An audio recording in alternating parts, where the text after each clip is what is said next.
اصل چیز جو ہے، جو ان تمام چیزوں کی بنیاد ہے، وہ ہے جو میں اکثر عرض کیا کرتا ہوں، اللہ تعالیٰ مجھے آپ کو سب کو اس پر عمل کی توفیق عطا فرمائے، وہ یہ کہ ہم اپنی سوچ کا رخ تبدیل کرنے کی ضرورت۔ ہر وقت ہم سوچتے جو رہتے ہیں، دماغ میں جو خیالات چکر کاٹتے رہتے ہیں، وہ سارے اس دنیا کی لذتوں کے لیے ہیں، دنیا کی راحتوں کے لیے ہیں، دنیا کے اسباب کے لیے ہیں، دنیا کے کاموں کے لیے ہیں۔ کس طرح مجھے زیادہ پیسے مل جائیں، کس طرح مجھے زیادہ راحت مل جائے، کس طرح زیادہ مزہ آ جائے، کس طرح مجھے دنیا میں شہرت مل جائے، کس طرح دنیا میں مجھے کوئی منصب رتبہ مل جائے۔ ساری دوڑ دھوپ، سوچ وچار سب اس طرف گھوم رہی ہے، لیکن یہ فکر کہ میں اللہ کا بندہ ہوں، میرا کوئی کام اللہ تعالیٰ کی مرضی کے خلاف تو نہیں ہو رہا، یہ فکر جو ہے یہ یا تو معدوم ہے یا اتنی دبی ہوئی ہے کہ فیصلے اس کی بنیاد پر نہیں ہو رہے۔ اس کی وجہ سے کبھی حب مال ہمیں گھیر لیتا ہے، کبھی حب جاہ گھیر لیتی ہے، کبھی ہمیں گناہوں میں مبتلا کر دیتی ہے، اور کم از کم آخرت سے تو غافل کیے ہوئے ہے ہی ہے۔ تو میرے بھائیوں،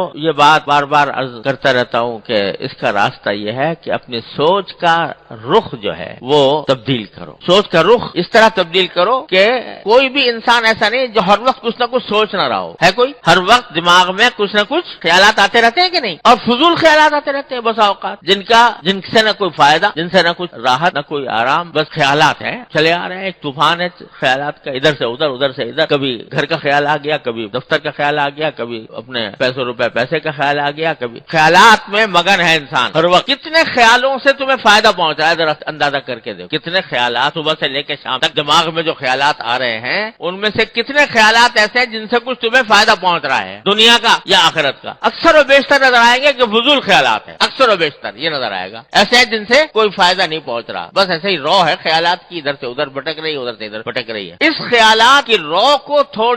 تھوڑا سا بدل کے دیکھو، کس طرف؟ اپنے پروردگار کی طرف، کہ دیکھو میرے پروردگار نے میرے لیے کیا کچھ نعمتیں دے رکھی ہیں، مجھے کس طرح مجھے زندگی عطا فرمائی، کس طرح مجھے آنکھیں عطا فرمائی، کس طرح مجھے کان عطا فرمائے، کس طرح مجھے بینائی عطا فرمائی، کس طرح مجھے صحت عطا فرمائی، کس طرح میں صحت مند زندگی گزار رہا ہوں، کس طرح مجھے اللہ تعالیٰ رزق دے رہا ہے، کس طرح مجھے راحت اور آرام مل رہا ہے۔ ان چیزوں کا تصور کر کے اللہ تبارک و تعالیٰ کی طرف دھیان لگا کر اس کی نعمتوں کا شکر ادا کرنے کی عادت ڈال۔ جب کبھی یہ بات ہو جائے گی تو ہر لمحے تمہارا ذہن، ہمارا ذہن اللہ تبارک و تعالیٰ کی طرف متوجہ رہے گا کہ اللہ ابھی سردی کا موسم ہے، الحمدللہ آپ نے مجھے اچھے کپڑے دے دیے ہیں کہ جس سے مجھے راحت مل رہی ہے، یا اللہ سردی کا موسم ہے، چھت کے نیچے بیٹھے ہوئے ہیں، کہیں صحرا کے اندر نہیں۔ کتنے لوگ ہیں جو بیچارے کھلے میں آسمان کے نیچے ہیں، برف باری کے اندر، دیکھو شام کے لوگوں کا حال پڑھ رہے ہوگے، سن رہے ہوگے کس حال میں ہیں شام کے مہاجرین۔ تو ان کا تصور کرو اور پھر دیکھو اپنے آپ کو دیکھو، ان کے مقابلے میں روٹی انہیں میسر نہیں آ رہی ہے، رات کو سر کے اوپر چھت نہیں ہے، برف باری سے بچنے کا سامان نہیں ہے، کھانے کے لیے بچوں کو کھلانے کے لیے کوئی چیز نہیں میسر ہے۔ ان کا تصور کرو اور پھر دیکھو اپنے آپ کو، اے اللہ کیا آپ نے کیسا کرم فرمایا ہوا ہے مجھ پر کہ مجھے رہنے کے لیے مکان بھی آرام دے رکھا ہے، اے اللہ آپ نے مجھے کھانے کو بھی دے رکھا ہے، اے اللہ میرے بچے بھی خوش ہیں، اے اللہ میری تندرست بھی ہوں، اے اللہ نہ سردی سے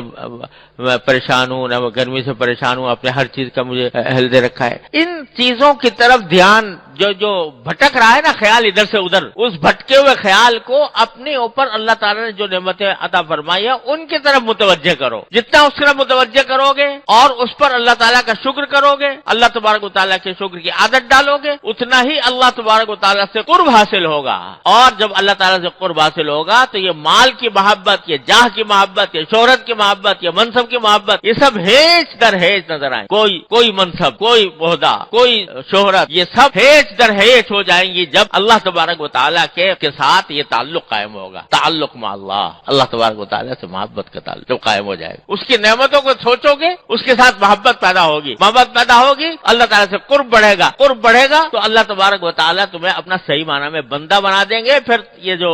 دنیا بھر کے خیالات اور گناہوں کے وسوسے آتے ہیں وہ انشاءاللہ رفع ہو جائیں۔ پھر دنیا کی مال و دولت اور راحت اور عزت اور شہرت اور منصب اور یہ سب چیزیں جو ہیں یہ ہیچ در ہیچ ہو جائیں گی۔ اللہ تعالیٰ اپنے رحمت سے عطا فرما دے۔